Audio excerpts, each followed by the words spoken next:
Cuando vimos variables, nos concentramos en variables que contenían un solo valor. Podía ser un valor real, un valor complejo, un booleano o inclusive caracteres, una secuencia de caracteres. Y a la secuencia de caracteres inclusive la vimos como si fuera un solo valor. Ahora vamos a empezar a ver variables que tienen colecciones de datos, que contienen colecciones de datos. Vamos a empezar por una particular, en realidad, una que se denomina rango, que pertenece a otro conjunto particular de colecciones de datos que son las secuencias. En realidad, más adelante vamos a ver que dentro de las secuencias se encuentra la secuencia o cadena de caracteres que nosotros la vimos como si fuera un valor único hasta ahora. Las secuencias son tipos particulares de colecciones de datos que están ordenados de alguna manera en particular. Hay varios tipos de secuencias, como listas, tuplas, los rangos, que son los que vamos a ver ahora, y otros tipos, dentro de los cuales inclusive se encuentran las cadenas de caracteres. Cada una de estas secuencias se usan con objetivos diferentes, tienen una sintaxis diferente, la forma de escribirla, de presentarlas, de inicializarlas, pero tienen operaciones en común que vamos a empezar a verla ahora mientras empecemos a estudiar los rangos.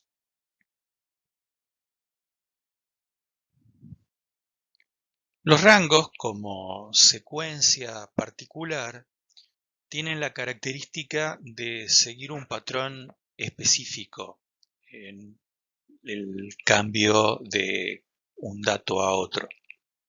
No admiten repetición de valores, tampoco concatenación de dos rangos para formar un tercer rango, por ejemplo.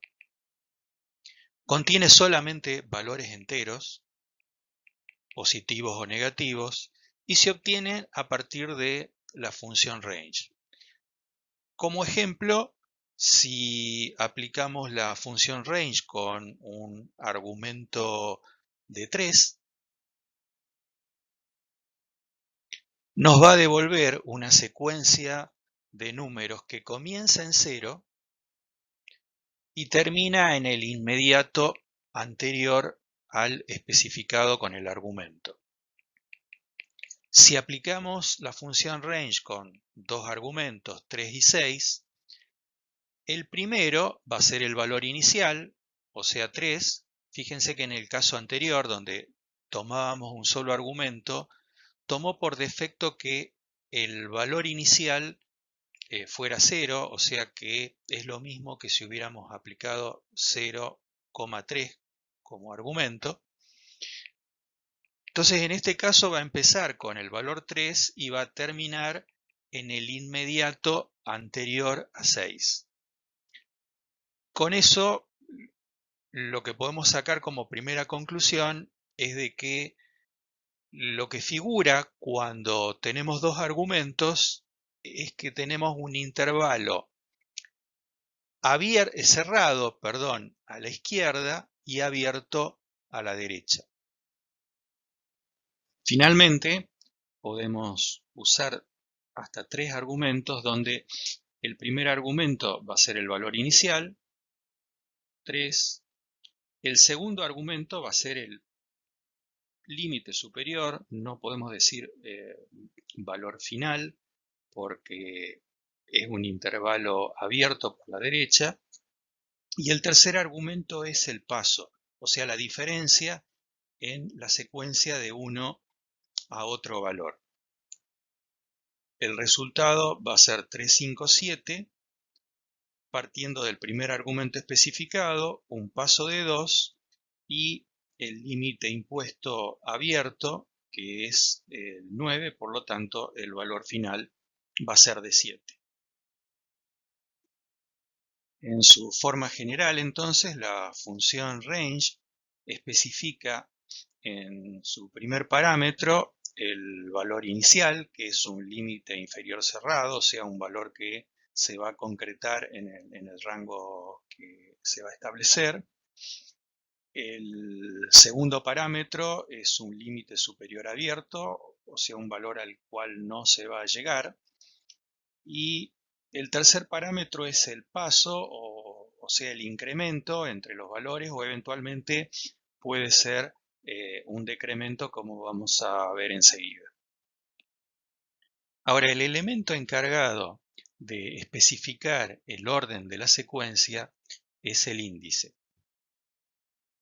En esta secuencia de 3 elementos, los índices son el elemento 0, que tiene el valor 3, el elemento 1, que tiene el valor 5, y el elemento 2, que tiene el valor 7. Los índices nos permiten acceder a cada uno de los elementos del rango. Lo podemos hacer por unidad, o sea, por cada elemento, y eso se hace a partir de la variable que contiene los elementos del rango.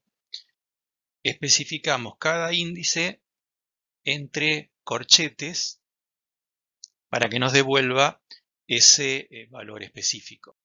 También podemos obtener los valores por grupo. En ese caso también vamos a usar corchetes, pero especificando un subrango desde el primer elemento al anterior al último.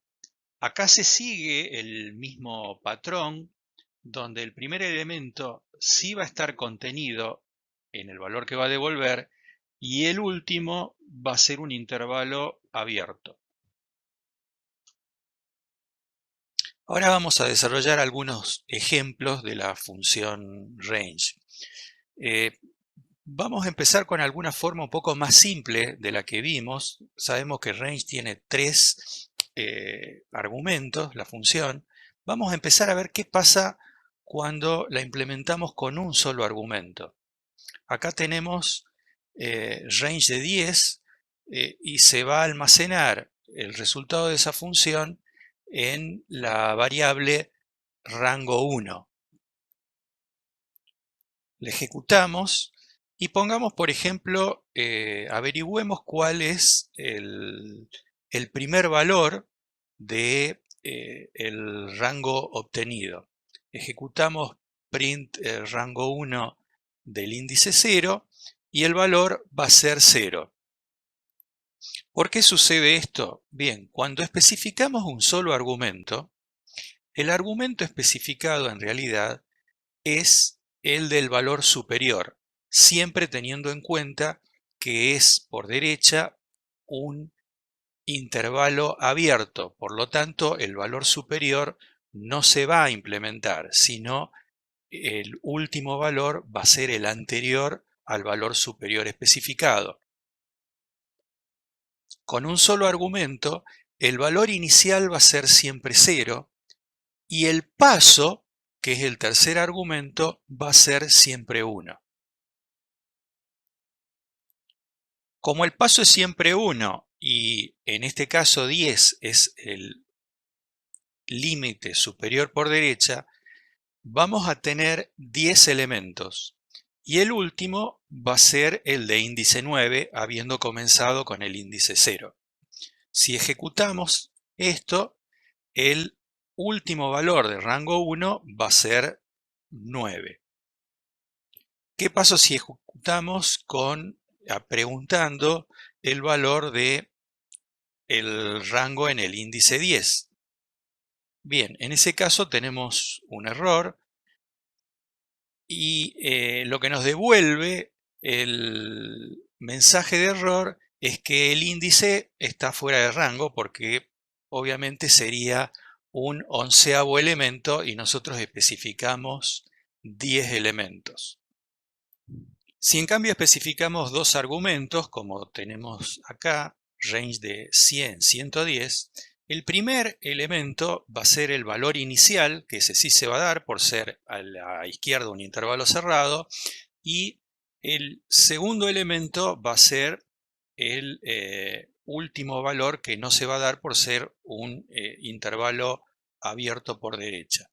A eso lo vamos a almacenar en la variable rango 2, lo ejecutamos y después en esta función print vamos a averiguar la longitud primero de la variable rango 2, el valor de rango 2 en el índice 0 y el valor en el índice 9.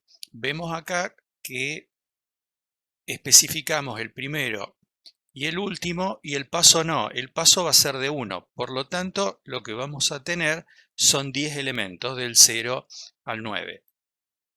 Ejecutamos esta segunda línea y vemos que la longitud es de 10, el valor de rango 2 en el índice 0 es 100 y en el índice 9 es 109.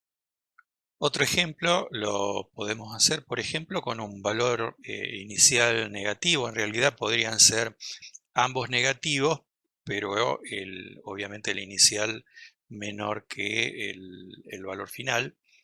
Ejecutamos esto y después averiguamos la longitud y los valores que han tomado cada uno de los elementos. En este caso la longitud va a ser de 20 porque iniciamos con menos 10 y el índice 0 va a corresponder a ese valor y el último valor va a corresponder al valor 9. Acá en realidad lo único que hicimos es preguntar por un valor intermedio, que es por el valor 9, el índice 9, que sería el décimo valor tomado, y va a ser igual a menos 1. Bueno, acá repetimos la longitud del rango y el último valor va a ser 9. Con 3 argumentos finalmente lo que agregamos es el paso, que en este caso lo hacemos igual a 3. En todos los casos anteriores el paso habíamos dicho que era igual a 1. Ejecutamos y averiguamos algunos valores. Ejecutamos este print, la longitud va a ser de 6, el primer valor va a ser 4, que es el que especificamos, obviamente el último en ningún caso puede ser 20, y en el valor 5 del índice, que es el sexto elemento, el valor va a ser 19, que es el resultado de los incrementos de 3 desde comenzando con el valor 4. Después tenemos este ejemplo para generalizar un poco qué tipo de valores podemos poner en cada caso. Y este rango lo iniciamos con 4, lo terminamos con menos 20 y por supuesto para ir de 4 a menos 20 tenemos que poner un paso negativo que lo ponemos como menos 3, podría ser menos 1, cualquier paso negativo que llegue a un valor no igual obviamente a menos 20 por el hecho de ser un intervalo cerrado a la derecha. Lo ejecutamos y después averiguamos algunos valores ejecutando este print. La longitud da de 8 y el primer valor obviamente va a ser 4, que es el que especificamos, y valor del sexto elemento va a ser menos 11. Obviamente va a haber menos valores, son 8 valores que dan 2 valores más que se pueden averiguar de la misma manera que hasta ahora. Finalmente, además de poder ver el valor o una serie de valores a través del índice, podemos preguntar particularmente si un valor está en un rango. A eso supongamos que tenemos el mismo rango que veníamos viendo preguntamos a través de la palabra clave in si, por ejemplo, 3 está in un rango. Eso nos va a devolver un valor true. Si preguntamos si 4 está in un rango, nos va a devolver un valor false. Recordemos que el rango 5 lo habíamos definido como un rango desde 4 a menos 20 con paso de menos 3. Averigüemos, por ejemplo, si 10 está en el rango 5, obviamente no está.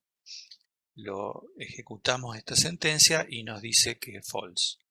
Podemos preguntar si 4 está en rango 5 y nos dice que sí está.